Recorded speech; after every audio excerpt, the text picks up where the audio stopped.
All right, so we finished off with, we did one multiplying problem. So that's what we're going to do, a couple more of those, and then we'll go into the ones that are like fractions with stuff top and bottom. So number 60, this one is 2 plus I squared. So this one, you can either recognize that it's a perfect square trinomial and do it that way, or even if you recognize it, maybe you don't remember like how to multiply it.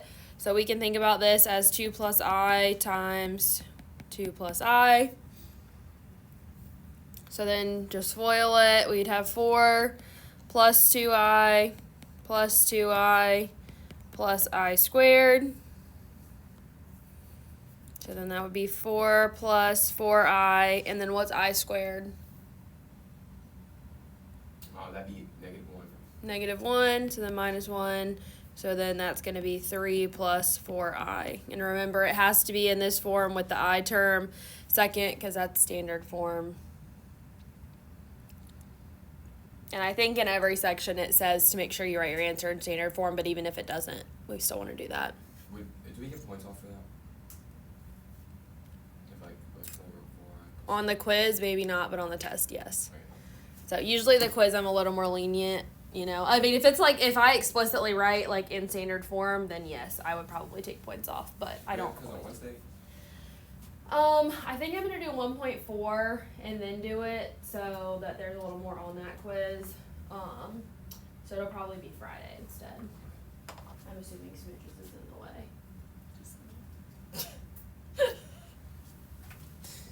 He just returned. He's been out for like 2 weeks, so. He was with Peyton when she was sick. Who? Smooches. Oh. The class pet. So it could be sick. Well, no, she's gave him a bath. He's clean. What's his name? Smooches. What's up, Smooch? Her little sister named him. His name means Smooch. All right, let's look at one more. 68. I times 2 plus 7I times 2 minus 7I.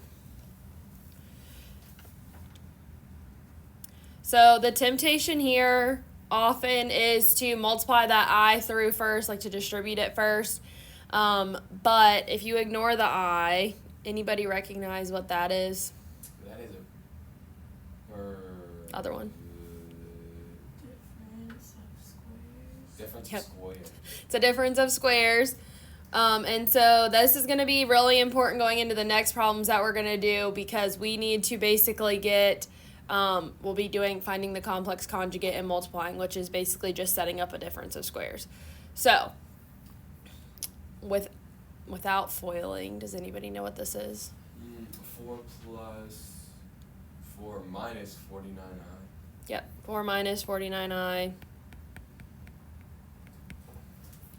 Okay, because of the plus 14I minus 14I, that just cancels, so that's why it's like that. And then we just need to remember that we need to go back through and multiply the I at that point, and so then that would give us 4I minus 49I squared. I squared is -1, so that's going to become a positive 49. So then in standard form, 49 plus 4I.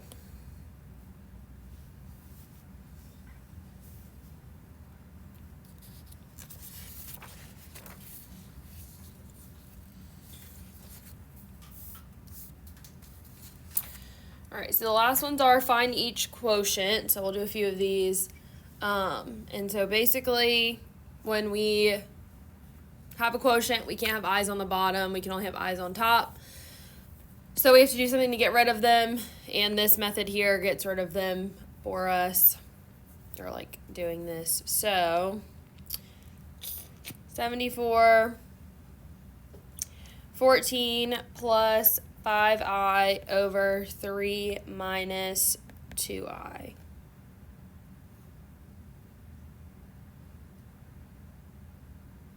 Hold on one second. There's an error in this last problem. This would have been 49I squared. Oh, shoot. So then, hold on, I'm just gonna back this up. I was like, that method isn't gonna make that better, but then I was like, oh wait, it will. So this would have become plus 49 here.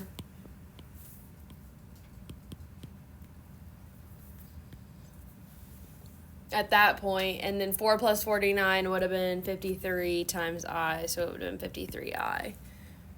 What we would have had left over.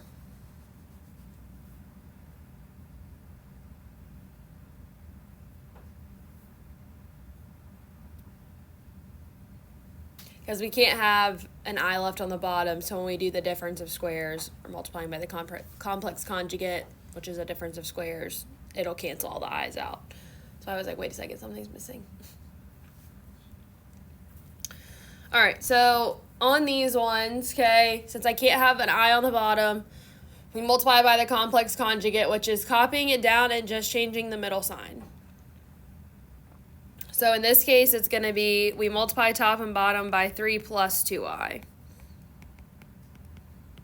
So I'm multiplying by 1, but it gets rid of my I's on the bottom.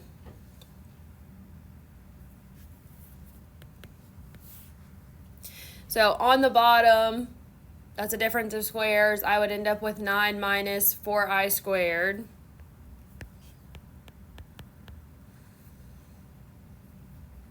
And we'll deal with that in a second. And then on the top, I'm just foiling and then simplifying it. So 14 times 3 is 12. well, 7. 42. Wait, what'd you say? 14 times 3. Oh, I think you said 4 times 3. Well, and then I was like, oh, you're just doing the 4 times 3 to get the next part. No. I'm not very smart. So that was 42. So then 14 times 2I, so that would be plus 28I. And then 5I times 3 is 15I. And then 5I times 2I would be 10I squared.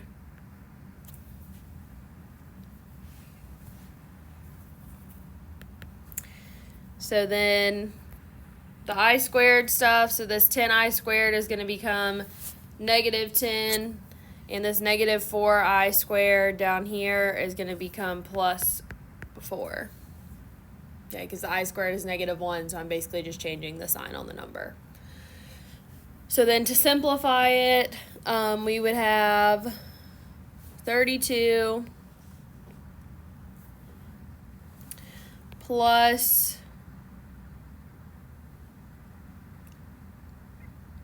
43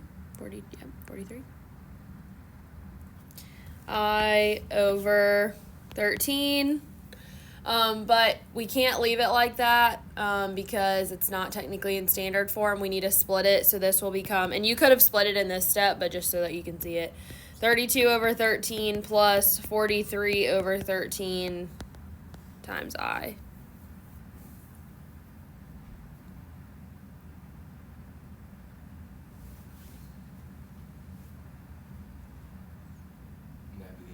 Mm-hmm. And I mean, if you left it like this, it would just be like 1 point off for not like fixing it in standard form. So it's not going to hurt you that bad if you forget to do that. All right, any questions on that one before we do another one in the process, since you didn't have notes for this section? Not that there's that much about it in there, but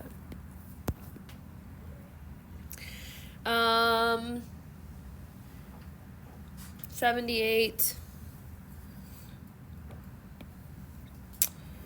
We've got negative 3 plus 4I over 2 minus I.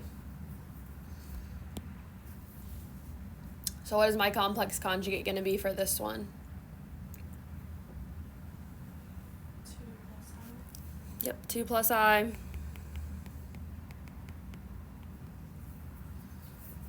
So on the bottom, what does that give us? When I multiply this? Yeah. 4 minus I squared. 4 minus I squared. Then on the top, I've got negative 6 minus 3i plus 8i plus 4i squared. So that'd be negative 4. Yep. So positive 1, right? Yeah. So then on the bottom you have 5. So if you want to go ahead and split it into, so like to skip this middle step here that we had on the last one, that's fine. I'm going to go ahead and write it out that way and then split it just so if you go back you can see it. So that's negative 10 plus 5i over 5. Now this one then when you split it, you have negative 10 over 5 plus 5 over 5i. Now don't leave it like that. Why? Because If you just had like negative 10 over 5, what would you do? that'd be negative 2. Negative 2. And then if you had this, you would do what? It'd just be I. Yep. So the 5 over 5 becomes 1. So obviously you don't need to write the 1. So that would just be negative 2 plus I.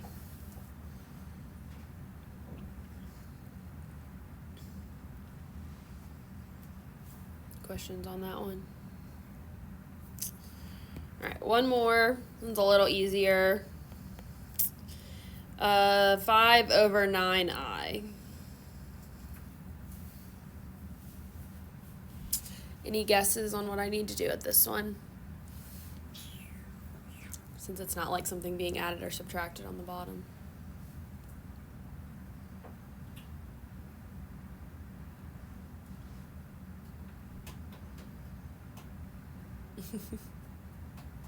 What can I not have on the bottom? What's the problem with this problem at the moment? I. There's an I, okay? And I've been typically multiplying by something plus or minus I to get rid of it, right? Because I times I is I squared, which is negative 1. So any ideas what I should multiply this by? Negative I. Just I. All we have to do is multiply by I. So times I over I, which is going to give us 5i over 9i squared, which is just going to become negative 5 over 9i. So if there's not something being added or subtracted, we just multiply by I to get rid of it. And if it's, something plus I or something minus I, we multiply by the conjugate to get rid of it. So, any questions on that? I know it was like some of this section was like, a week ago, so I don't know if we're okay with it. All right, let me go see where I stopped in the problems before. So we stopped at 53 for the problems before, so I'm just going to add it up here. So 59, 67, 71, and 73 are getting added. And then you'll just turn all of that in together. And we are going to do 1.4 tomorrow, and then at that point, it'll probably be the next 2 days on 1.4, review Thursday, quiz Friday.